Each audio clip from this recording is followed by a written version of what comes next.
Si King Lee Polmitan ay isang professional na boksinggero, may palayaw na damandaragat. Taga-barangay Talaban, Sitio Batang Negros Occidental. Himamaylan City may 100% knockout rate. May professional boxing record na kapag tala one fight si King Lee. Bago, naging professional boxer lumaban, muna siya ng mga amateur boxing competition sa iba't ibang torneo ng Pilipinas at nakapag-uwi din ito ng mga gintong mindalya kalaunan naging professional. Boxing debut noong Agosto 1, 2026, pinakamagandang exposure niya panalo kay Jilky Butaning Agosto 1.2026. Joven Sports, promotion ginanap sa Tagaytay. Combat Sports, Tagaytay City, si King Lee Paulmitan araw-araw pinanday ng sipag, disiplina at pagmamahal sa boxing. Sa bawat ensayo, bawat suntok sa punching bag, at bawat pagod na nararanasan sa training, dala niya ang pangarap na patuloy na umangat at patunayan ang sarili. Para kay King Lee, ang boxing ay hindi lamang tungkol sa lakas ng suntok.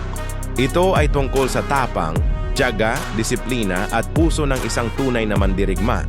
Alam niyang maraming pagsubok, ang kailangang pagdaanan bago maabot, ang pangarap ng batang mangingisda.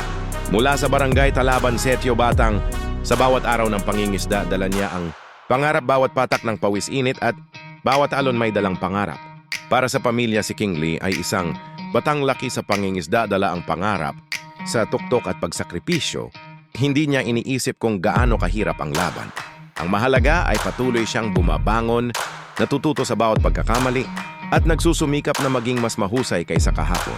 Si King Lee isang pangalan, isang pangarap, isang mandirigma na puno ng pangarap para sa pamilya, para sa bayan ng Himaymaylan City. Sa boxing, hindi sapat ang malakas na katawan. Kailangan mo rin ng matibay na puso at isip na hindi sumusuko.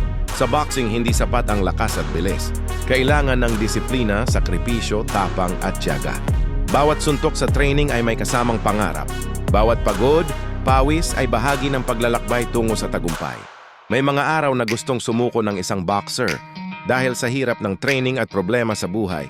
Pero bumabangon siya, nagsusuot ng gloves at muling pumapasok sa gym dahil alam niya ang tunay na laban ay hindi lamang nasa loob ng ring, nasa puso at isip. Boxing ay hindi biro. Buhay, pangarap at kinabukasan ng nakataya. Lumaban, magtiyaga, manalig, huwag sumuko. Walang madaling daan patungo sa tagumpay. Sa bawat sakripisyo ngayon, may pangarap na naghihintay bukas. Every fight is a lesson. Every victory is earned through sacrifice. Discipline and the heart of a warrior continues to inspire by showing that true champions never stop fighting for their dreams.